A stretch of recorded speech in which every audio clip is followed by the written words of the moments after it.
Some regard Juan Manuel Fangio as the greatest racing driver ever. He set records that are unlikely ever to be beaten. He began his career in races thousands of miles long across the rough roads in South America.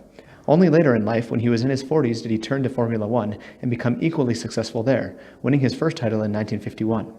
He proved his observation and multitasking skills in Monaco in 1950 when he avoided plowing into the wreckage of an invisible crash scene on the Harbour Road by noticing that the crowd were all looking at something around the corner and not at him, even though he was leading. Afterwards, he said, "I was lucky. There had been a similar accident in 1936, and I happened to see a photograph of it the day before the race. As I came out of the chicane, I was aware of something different about the crowd, and then I remembered the photograph and braked as hard as I could."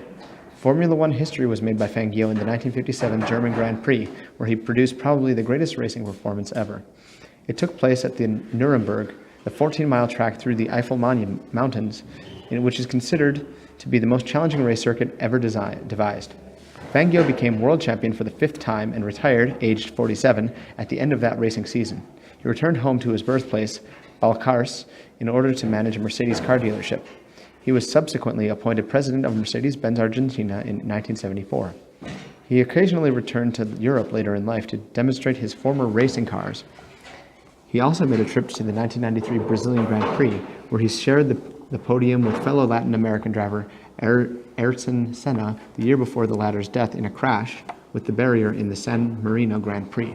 Senna revered Fangio as his inspiration and became a triple F1 champion in emulation of Fangio, of whom he said, "What he did in his time is something that was an example of professionalism, of courage, of style, and as a man, a human being."